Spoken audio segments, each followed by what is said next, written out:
Мына жашоо ушундай. Карыбы, жашпы, байбы, кедейби, аялбы, эркекпи, ичер суу бүтүп, ажалы келгенден кийин бул дүйнө менен кош айтышып кете берет. Мына Эмират өлкөсүнүн падышасы Халифа Зайд дүйнөдөн өттү 70 курагында.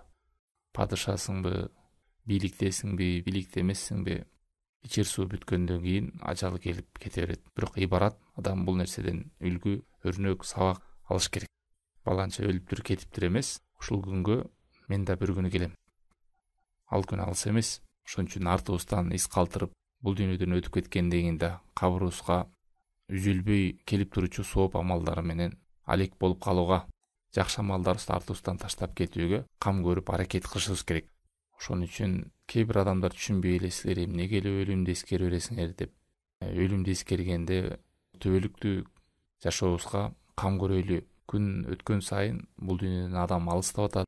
Бара турган жерине кам көрсүн. Себеби бул дүйнөдө азгырыктар көп. Адамды кайдыгерге алып баруучу жолдор аябай көп. Ошого азгырылып калып калбасын деп адамга эскертилет.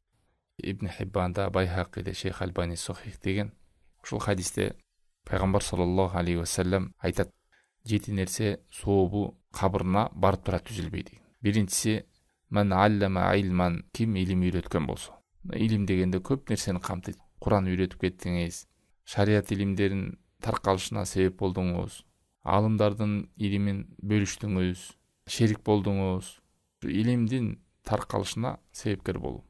Экинчиси суу тартып кетсе, арык сууларды нахран деп айтат. Үчүнчүсү кудук казып кетсе, ал кудуктун да суусу токтобойт оңой менен. Төртүнчүсү бак дарак тийип кетсе деп келет.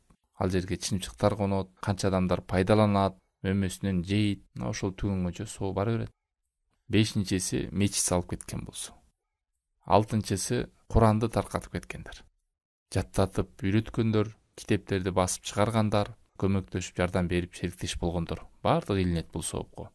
Жетинчиси баласы кечирим сурап, истигфар кылып, атасына дуа кылат. Ошол нерселер.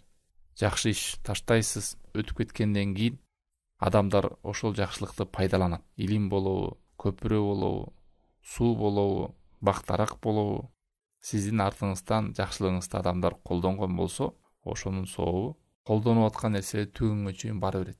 Бул үммөттүн өмүрү кыска. Пайгамбар саллаллаху алейхи вассалам айткандай, менин үммөтүм 60 менен 70-тин ортосунда гана болот. Андан өткөндөрү чанда гана болот деген. Мына азыр айрымдарыбыз 40-ка чыккандары бар, 50-ге, 60-ка. Ушул адамдардан деле сураса, өткөн өмүрү эч нерсеге билинбейт. Тез эле өтүп кеткен болот. Эч нерсе эстей албайт. Эстеген жакшы күндөрүңүз, кичине болсо да жакшылык амалдарыңыз ошол көзгө көрүнөт. Ал эми адат болуп уктаганы, иштегени, келгени, жумушка кеткени эч нерсеге арзабайт. Өтүп кетти. Ошон үчүн кайдыгерликтен алыс болуп, убактыбызга бекем болуп, артыбыздан бул дүйнөдө из калтырып, ажал жетип күн бүтүп кетсе, кабырга токтобой келип туручу амалдарды кылып калышыбыз керек туугандар.